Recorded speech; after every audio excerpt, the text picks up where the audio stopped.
I thought it was a prank, just some cruel, anonymous message. But when I opened the photo and saw my brother, looking exactly how he did the night he disappeared, I started shaking. It happened in the fall of 2009. I was 13. My brother, Dylan, was 15. We'd been inseparable back then, the kind of siblings who were more like best friends. Dylan was always coming up with games and adventures, most of which involved sneaking into places we shouldn't be. That's how we ended up at the old Oak Ridge Elementary School after dark. The building had been shut down for nearly a decade. Some say it was asbestos. Others whispered about the principal being found dead in his office. You know how urban legends are. But the truth was, it was just abandoned. Windows boarded up, walls covered in graffiti, broken glass everywhere. The perfect place for a creepy game of hide and seek. There were 4 of us that night, me, Dylan, and 2 of his friends, Jason and Cody. I still remember the cold metal of the gate as we climbed over it. Inside, the air smelled like mildew and burnt plastic. Everything echoed, even our whispers. We decided to play 1 round. 1 person hides, 1 person seeks. Cody had the flashlight, and Dylan volunteered to hide first. I was the seeker. Count to 100, he said, grinning. No peeking. I turned to face the wall by the gym and started counting aloud, my voice echoing in the darkness. 97, 98, 99, 100. I turned around and flicked on the flashlight. The hallway stretched ahead like a black tunnel. I called out, ready or not, here I come. At first, it felt fun, like a normal game. I peeked into empty classrooms, each one darker and more decayed than the last. Chairs scattered, desks overturned, walls warped with moisture. But after 10 minutes, I hadn't found Dylan or heard him. Okay, you win, I called. Come out. Silence. I found Jason and Cody back at the entrance. You seen him? I asked. They hadn't. We split up again. Another 10 minutes. Still nothing. That's when we started to panic. We shouted his name. We ran through the entire school, opening every door, every closet, even the locked janitor's room by the cafeteria. Cody kicked it in. Nothing. It was like he'd vanished. We searched for hours, called his name until our voices were hoarse. Eventually, we had to call 911. Police combed the building for 2 days. They found no sign of Dylan. Not a shoe, not a footprint. Just gone. His disappearance destroyed my family. My mom stopped talking. My dad drank. I blamed myself. I still do. Over the years, I convinced myself he must have run away. That something had pushed him to it. Anything but what my nightmares suggested. That he was still in there. Trapped. Taken. I moved away eventually. Tried to put it behind me. But last week, I got an email. No sender. No subject. Just an attachment. A single image. I almost deleted it. But curiosity got the better of me. It was a photo, taken inside one of the old Oak Ridge classrooms. The chalkboard behind him was cracked, the floor littered with papers and broken tiles. But I didn't see any of that. I saw Dylan, standing in the middle of the room, smiling at the camera, wearing the same hoodie he wore the night he vanished. Same jeans, same scuffed sneakers, but he looked exactly the same. Not older, not changed, frozen in time. I dropped my phone. I wish that was the end of it. But the next day, I got another photo. This one from a different room, the music room.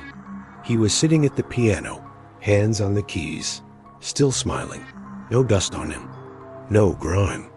And in this one, his eyes were looking directly at me. I tried tracing the IP. Nothing. No sender, no source. The police said it was probably a sick prank, but then, 2 nights ago, I got a text. No number, just a message. Come find me. You're still it. I haven't responded. I won't. But every night since, I've been hearing things. Not in my head, in my apartment. Faint giggling. The sound of footsteps in the hallway when no one's there. My closet door creaking open by itself. Last night, I woke up and found the bedroom light on. And on my desk, another photo. Me standing in the gym of Oak Ridge Elementary. Except I've never been in that room. Not in daylight. Not since that night. In the photo, Dylan's behind me, grinning, his hand on my shoulder. I don't know what's happening. I don't know how any of this is possible, but I do know one thing. Whatever I left in that school all those years ago never stopped playing. They told us the school had been abandoned since the fire. So why did the intercom still work? And why did it know my name? I grew up in a small town where not much ever happened. So when you're a teenager, you make your own fun, usually the kind that gets you in trouble. For us, that meant dares. Stupid ones. The most infamous challenge in our friend group was the roll call dare. Break into the old Ridgeway Middle School at night, get to the front office, and hit the intercom button. Say your name out loud. Simple. At least, it used to be. See, Ridgeway had been abandoned since the fire in 2007. An electrical short in the boiler. Room supposedly set off a blaze that swept through half the building. No one died, officially. But rumors spread fast in a small town. Some kids swore a student had been trapped during the evacuation. Others said the janitor refused to leave. Either way, the school was shut down, fenced off, left to rot. But people started saying strange things happened there at night. Lights flickering, shadows in the windows. And always the same thing. The intercom still worked, and it said your name. That's what the dare was about. Seeing if it would say it back. I never believed that part. But one Saturday night, after a few drinks and a lot of peer pressure, I found myself climbing through a busted window into the back of Ridgeway, with my friend Tyler holding the flashlight and whispering, "Don't be a chicken." The place reeked of mold and wet plaster. Every step crunched broken glass. Lockers lined the halls, most with doors warped open like gaping mouths.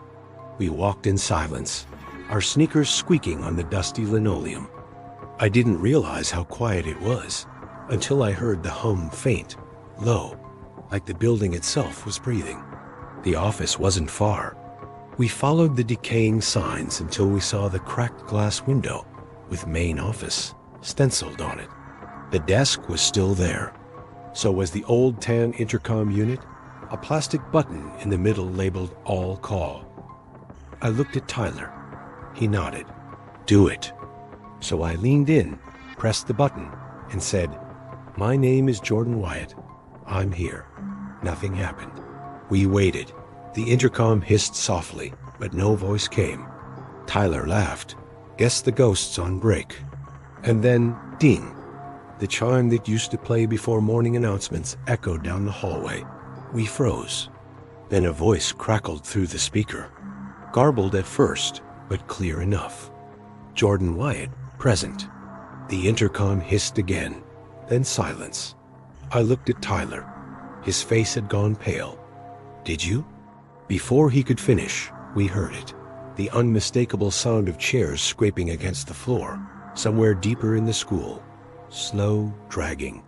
And again, and footsteps. Heavy, deliberate footsteps. I whispered, "Run." But we didn't. We stood, rooted to the floor as the scraping and footsteps got closer. Down the hall, through the darkness, something was moving. The flashlight flickered, then died. In that moment, the hallway lights, the ones that hadn't worked in 15 years, flickered on in a wave. Fluorescent bulbs buzzing to life one by one, drawing a path down the corridor. Something was coming. We turned and ran. The halls had changed. I swear, the layout was different. We passed rows of classrooms that hadn't been there on the way in. Some had doors open, others were sealed shut, with desks jammed in front of them from the inside. And then, the bell rang. A long, shrill electric bell that made my teeth ache. Class change. Doors began to creak open. I saw shadows, outlines of people, moving inside the rooms. Some were small, childlike. Others were wrong, bent, twisted. One shadow stretched too tall, its arms brushing the floor. Tyler screamed. He'd fallen. I grabbed his arm and pulled. Behind us, something was walking, slow, steady, and purposeful. We turned a corner, and the hallway ended in a set of double doors chained shut from the inside. That's when we heard the intercom again. Jordan Wyatt, tardy. The lights went out. And for a second, just one horrible second, I felt breath on my neck. Cold, damp, too close. Then the flashlight flickered back on. We were alone. We found another window and climbed out. Neither of us spoke until we were back in Tyler's car. When I got home that night, I noticed something strange. In my phone's voice memos, one I didn't remember recording, there was a file titled Attendance. I hit play. Ding. Jordan Wyatt. Absent. I deleted it.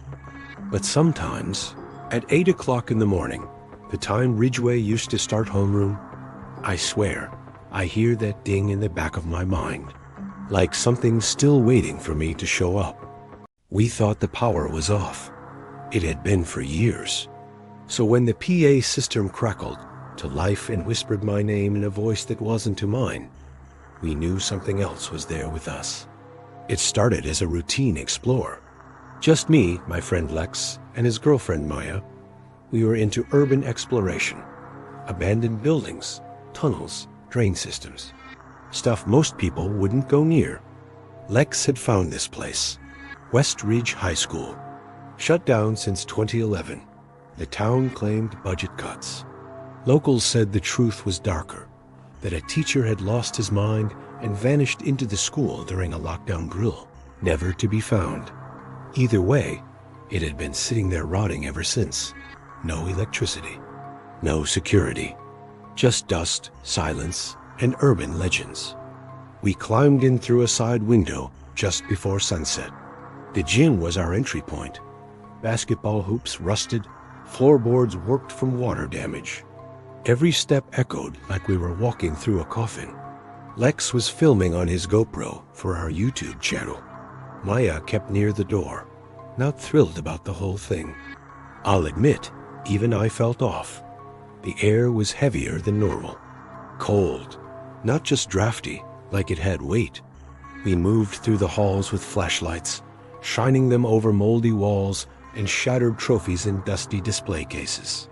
Classrooms were stripped, desks pushed to the sides, whiteboards smeared with long faded notes. That's when I noticed something strange. My name, scrawled in chalk on a blackboard in one of the rooms. Ethan. I froze. Did you guys write this? Lex shook his head. We haven't been in here before. Maya looked spooked. Let's not stay long. We kept going.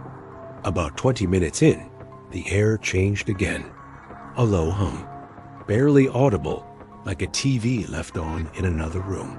The old PA system sparked to life, and we all jumped. The sound of static crackled through the ceiling speakers. Then came the voice, a whisper, raspy, close. Ethan? I turned in a circle. Who said that? Lex stared up at the speaker above us. The system's dead? There's no power. The voice returned. Maya, Lex, come in. Maya dropped her flashlight. None of us spoke. The static cut out. Silence again. Lex looked at his camera. I swear that wasn't a speaker glitch. That voice knew our names. Then all the hallway lights, ancient fluorescent tubes, blinked on at once. Flickering, buzzing. Everything glowed in sickly green light. We hadn't touched a single breaker. Maya said what we were all thinking. We need to leave. Now. We turned around. The hallway behind us was pitch black. The lights there hadn't turned on. And from the dark, we heard footsteps. Slow, deliberate, followed by another whisper through the PA system. "Don't leave yet. One of you isn't finished hiding." That's when Lex ran. He bolted down the hallway we came from, vanishing into the dark. Maya screamed and chased after him. I followed, but the halls had changed. I swear they'd rearranged. Every turn led to another unfamiliar corridor. Some looked normal, others were wrong. One had lockers that looked melted. Another had desks stacked to the ceiling. And then came the sound. A bell, the same tone you'd hear at the end of a school day. Except it didn't stop. It rang and rang and rang, until it morphed into this high-pitched metallic shriek, like a warning siren swallowed by static. We covered our ears. The PA voice returned, louder now. Distorted. "You're late for class." That's when we found the classroom. The door opened on its own. Inside was a single desk, a flickering overhead light, and Lex, sitting stiffly in the chair, head down, not moving. "Lex," I whispered. He looked up slowly. His eyes were glazed. His mouth curled into a smile that didn't belong on his face. Then he whispered, perfectly in sync with the PA system, "I stayed after school. You should have too." Maya pulled me back. We ran. No clue how, but we found the gym again. The window we came through had been boarded from the inside, but we kicked it out, climbed through, fell onto the grass. The moment we hit the ground, every light in the school blinked off. Silence. Dead again. Lex never came out. Police searched for days, found no trace of him. They claimed the building had no power, no functioning electrical system. But a week later, a box arrived on my doorstep. No return address. Inside was Lex's GoPro. It had one video, just 12 seconds long, shot from inside that classroom, staring at the empty desk. Until someone off-screen sits down in the chair. You can't see their face, but you can hear the PA whisper, one last time. Now we're all present. If these stories kept you looking over your shoulder, there's more where that came from. Hit that like button if you want even more real horror stories. And don't forget to subscribe if you enjoy stories that crawl under your skin and stay with you long after the lights go out. New nightmares drop every week. I'll see you in the next one, if you're still awake.